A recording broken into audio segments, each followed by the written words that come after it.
"Delia, could you possibly hand over your house to this girl?" "Eh? I intend to pay the rent properly.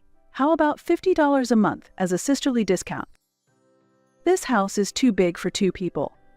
It would be better for the house if you gave it to your sister who is planning to have a lot of children.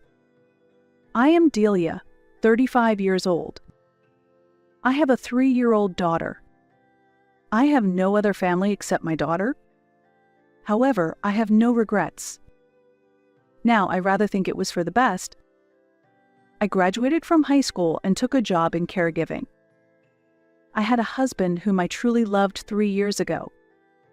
I started dating Hank after a high school reunion, and we married about a year later.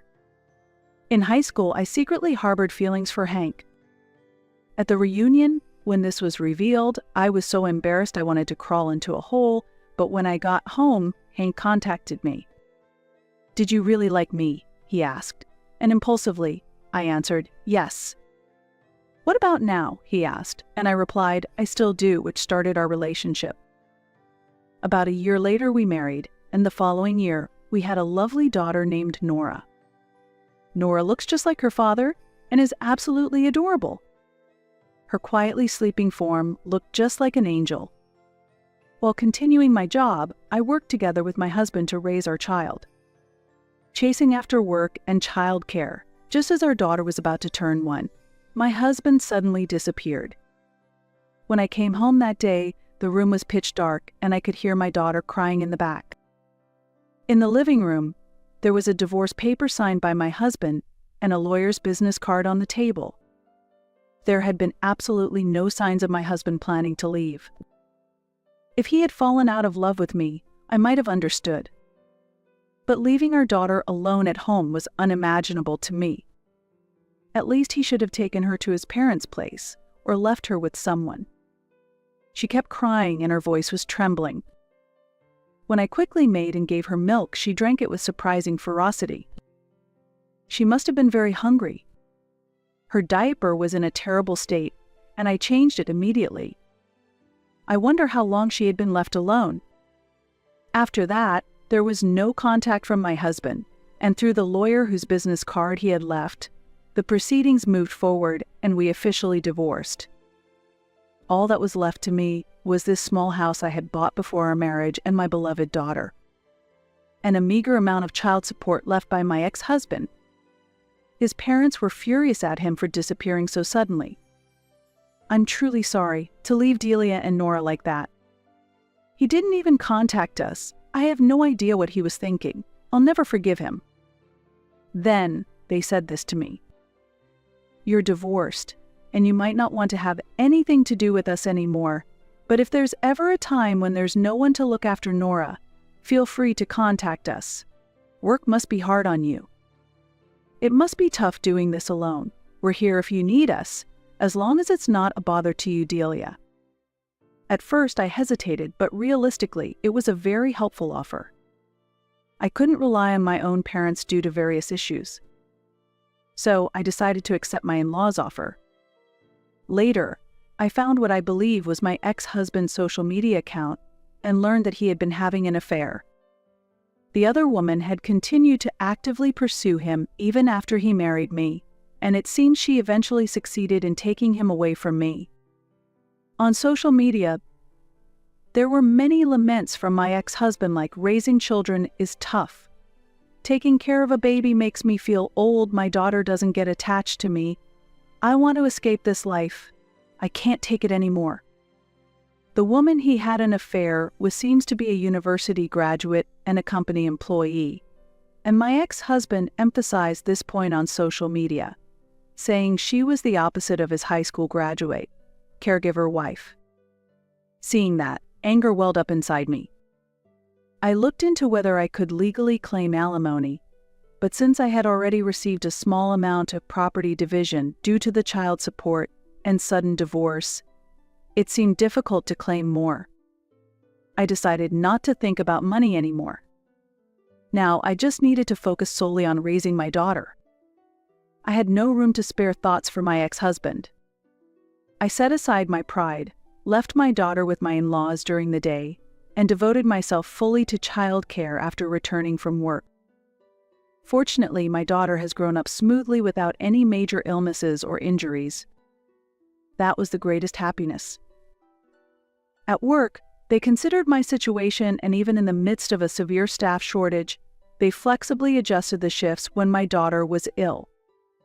Additionally, I received a lot of advice and help from colleagues who had experience with childcare. I am truly grateful for all the support I continue to receive in various ways. My daughter loved her grandparents very much, and sometimes she would turn away pouting when I came to pick her up. On the other hand, when I tried to go to work in the morning, she would resist being held by her grandmother and cried for me, which was confusing but also pleased me. Now that my daughter has turned 2 and started attending nursery school, we rely less on my in-laws. "It's a bit sad that she's going to nursery school now," said my mother-in-law. Although my mother-in-law felt lonely not seeing her as often, I think it's not good to rely on my in-laws forever. At the nursery, there were surprisingly many single mothers like me raising children. Having similar circumstances made conversations lively, and talking with each other often refreshed our mood. As we continued these daily routines, my daughter's 3rd birthday arrived. I gave her her beloved chocolate cake and the makeup set she had been looking forward to, and we spent her birthday together. I think it was about 3 days later. Exhausted from a night shift, I had dropped my daughter off at nursery and was soundly asleep on the sofa when suddenly the doorbell rang. I usually ignored the doorbell, unless I was expecting a delivery or had prior notice, as dealing with unexpected matters had become increasingly troublesome.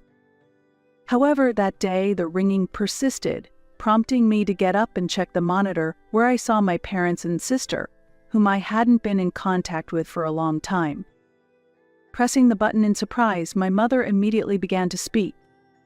"Delia, it's Mom. Are you doing well? We've come because there's something we need to talk about. Your sister is getting married." My mother spoke with a joyful expression, then urged my sister to speak. My sister was neatly dressed. "Hey sis, it's been a while. We came to see your house today." "What's the rush?" "So it's hot outside, can we come in? I also want to give you the wedding invitation." Reluctantly, I opened the door. Immediately, my parents brushed past me, commenting, "It's quite spacious, isn't it?" as they made themselves at home inside.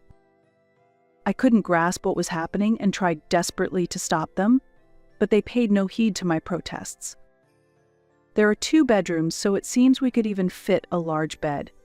There's even a storage room. The kitchen pantry is included, and it looks like there's enough storage. As they continued to inspect each room, I became more agitated. "But weren't you supposed to just deliver an invitation? What are you doing looking around the house as you please? We're family. What's there to be troubled about?" The ease with which they mentioned family left me momentarily speechless. There was no bond that could truly be called familial between me and those 3. "Now that we've seen inside, what do you think?" "Yeah, it was your house, Delia, but I think it passes muster. He'll surely agree if it's this house. Just make sure to clean every nook and cranny before moving in." Then it's settled. Seeing me stunned, my mother turned back and said, "Delia, could you possibly hand over your house to your sister?" "What?" "I intend to pay the rent properly. How about $50 a month as a sisterly discount?" Here's what my mother was thinking. My sister wanted to start a new life in her own home with the person she loved as they got married. However, she had no savings and couldn't afford to build a new home. That's why they came to me. It seems my parents had secretly investigated and knew that I had just bought the house and was divorced, raising my daughter alone. "This house is too big for just 2 people. It would be better for the house if you gave it to a sister who is planning to have many children." It's not about that. Isn't it hard for you too, living in this house full of memories with your ex-husband? I'll take over and live here instead for your sake. I'll pay rent, so it's good, right? She said this so nonchalantly. The reason I distanced myself from my family was that I left home after graduating high school and getting a job. all three of them never thought of me as family. From my childhood through my student years, I was treated like I was invisible. The reason was clear. It was because my mother remarried.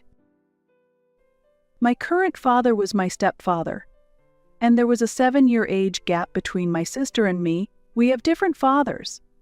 When I was little, my father and mother were always arguing fiercely. I wanted them to get along, and I tried to mediate their fights, but one night, in a rage, my father threw my mother and me out of the house. My mother took me with her to her parents' house, and we lived there for about 2 to 3 years.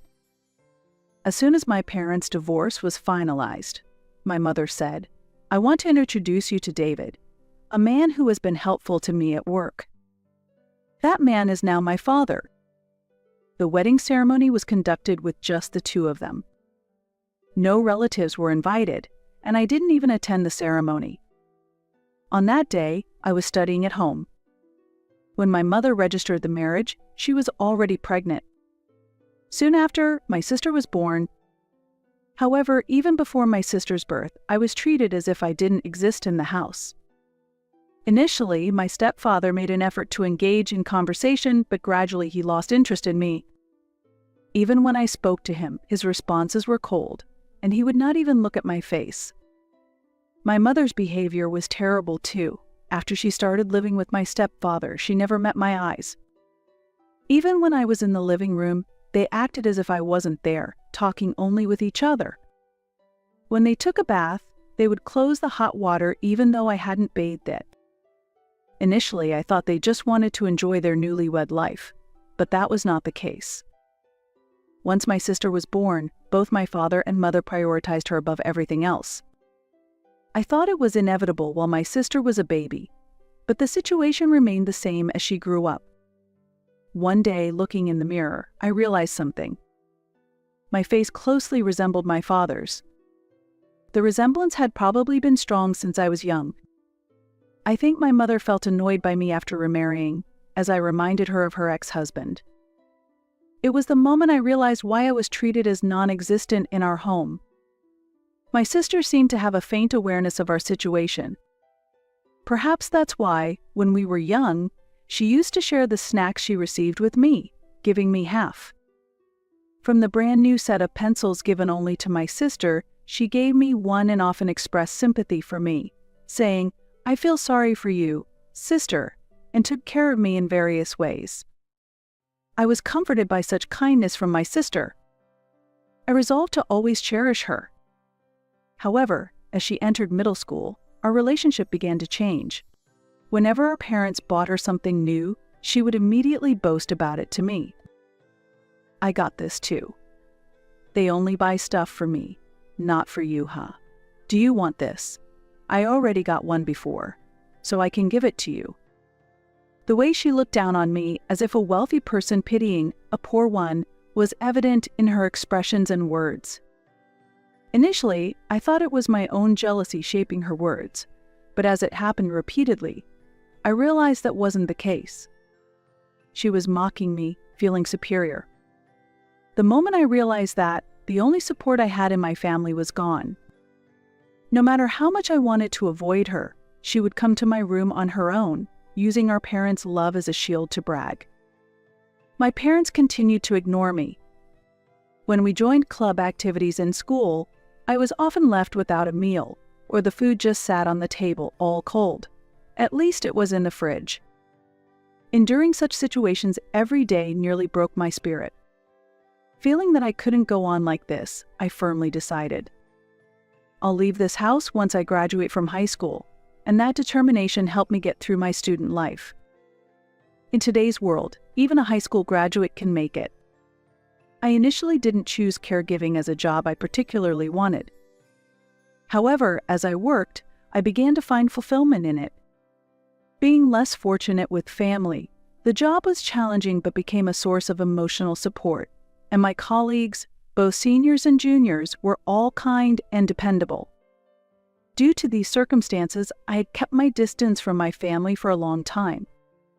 Yet suddenly they looked me up, came to my house without permission, rummaged through it, and made an unreasonable demand like handing over the house for $50 rent, which made me question their common sense. I couldn't stand my sister's irrational attitude, thinking my belongings were hers. It's a house full of memories with my ex-husband, but it's a precious home that I worked hard to buy with the money I saved. It might be too big for two, but we like it here, so I have no intention of giving it to my sister. You should build your own house with your own money.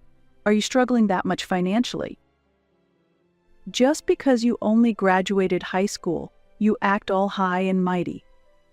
I'm a public servant, so I have more money than you.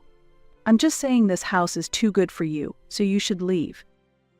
Isn't it said that caregivers don't earn much considering the work they do? Wouldn't you appreciate the rental income? Being a single parent, you must need the money, right? Don't talk to me about rental income of $50 a month. That's nowhere near enough to cover the mortgage repayments. Hey, you still have a mortgage. You should be the one to pay it off to the end. That's right, you bought it, so you should take responsibility until the end. Enough. I'm not giving this house to anyone, so leave. I don't even plan to attend the wedding. You've always been an unattractive child. I don't take it out on me just because I look so much like Dad. I don't even think of you as my mother.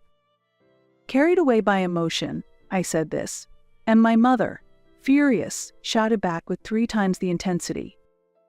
I managed to drive my mother out of the house, and my father and sister hurriedly followed her out. I watched them leave and slam the door shut. Don't come here anymore. Leave me alone. I couldn't leave the spot until I saw them disappear. The harsh words showered on me by my family, whom I had not seen in a long time, brought back painful memories I had almost forgotten, stirring turmoil in my chest and making me feel nauseous. However, I couldn't afford to take time off work, so I went to my job despite being sleep-deprived. Finally, when my day off arrived, the turmoil in my heart had not subsided. So, I left my daughter with my in-laws and hopped on a train alone to a certain destination. I went to a church famous for warding off evil. It was a church renowned nationwide, a bit far from home, but I went there desperately seeking a blessing to ward off evil. And I received a prayer for protection at the church. Although my daughter was grumpy for being taken to her grandparents' house on her day off, when I explained, I went to ask God to prevent any misfortune from befalling our home, her expression became intrigued. What's misfortune? It means unexpected bad events. I asked for protection to keep our home safe from such things. I want to pray to God too.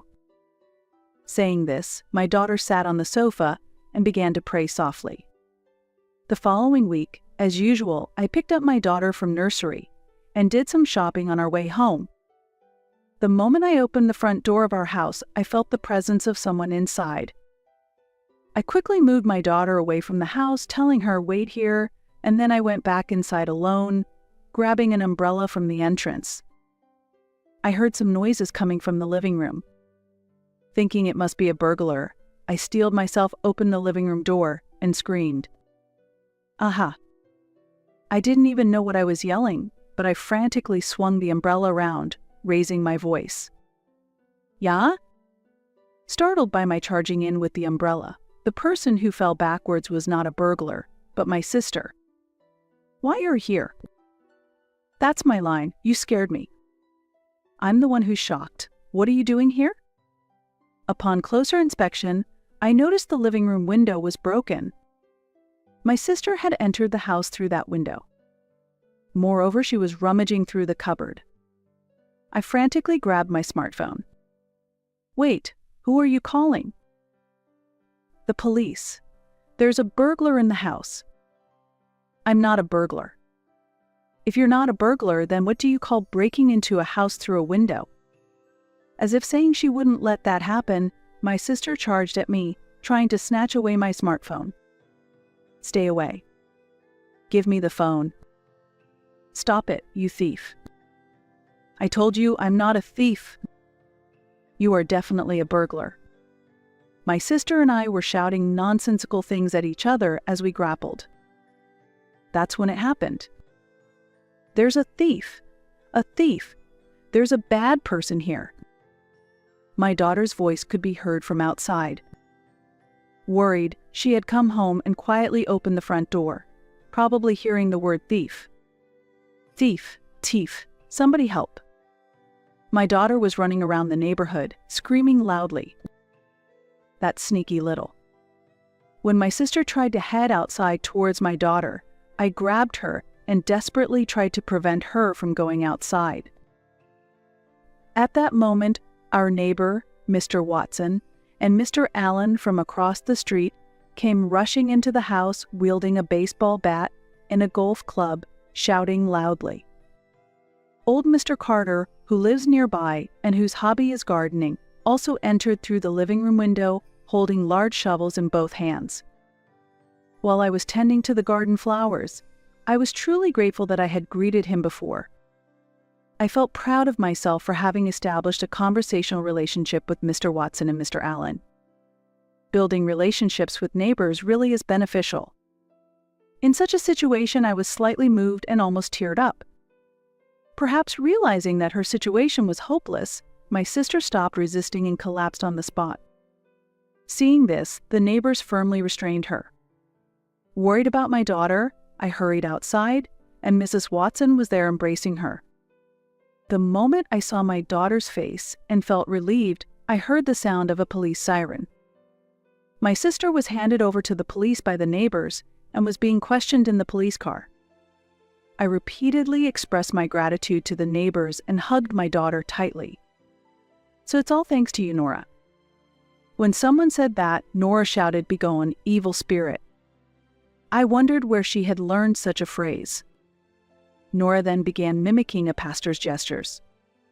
This caused all the neighbors to start laughing, and the tumultuous atmosphere calmed down a bit. Shortly after, my pale-faced parents arrived. They must have been contacted by the police. Tears streaming down her face, my mother apologized and said, "Delia, just listen. Please help her pay off her debts." "Hey, what debts?" "She messed up with stocks." Stocks. At that moment, everything that had happened clicked in my mind. Including what I found out later, it appears that my sister got involved in stocks because her income was insufficient. The reason was her boyfriend.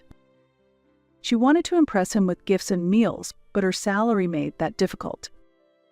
At that time, my sister saw a dubious advertisement claiming easy money could be made from stocks. She bought the product and began trading with enthusiasm, but the result was a loss.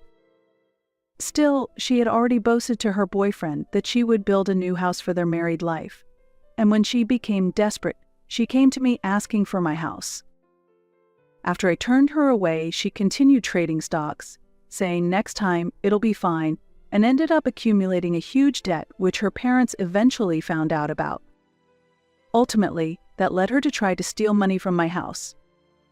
Perhaps because I had always been an easy target to dominate since we were young, my sister may have become quite stubborn. "You don't care about me, just give me the money without saying anything. I needed to pay off my debts," she yelled. Breaking into a house and stealing money just because we're family is still a crime. And whatever the circumstances, I have no money to give you. "How dare you say that? I don't want to hear it from someone whose husband left her. I will be loved by my husband and have a happy family surrounded by children. You commit a crime and still say such things? What? Both of you stop it now. Delia, don't be so harsh. She's your sister after all. Give her a little help." "This person is not my sister. I'll let you, Mom and Dad, help her if you want. To me, she's nothing, she's not family." "Don't come near me, you thief. Begone, evil spirit." My daughter, standing behind me, started mimicking an exorcism again. My parents, who were red-faced, approached my daughter but were stopped by the police, and all three were taken to the police station. I hadn't been concerned about what happened to my sister after that, but my mother came to my house a while after and said, "Please help, Delia. I apologize for everything," while asking for money. "Even if you apologize, I can't forgive you. We are strangers now, so don't come to me for help. If you don't leave, I'll call the police again." With that, I turned my mother away. According to my mother, my sister's boyfriend found out about the burglary and her stock-related debts and ran off. The rumors even spread to her workplace, and she was forced to resign. Since then, the three of them have disappeared.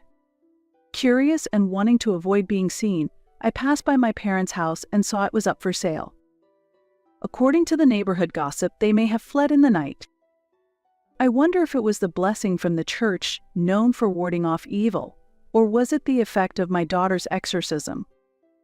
The disappearance of the three of them so suddenly did feel a bit eerie, but perhaps it was fate, given the already frail ties of our family. Afterwards, my daughter became completely engrossed in playing a pastor, often mimicking exorcisms even at nursery school. Next time there's a chance, I would like to capture that in a photo,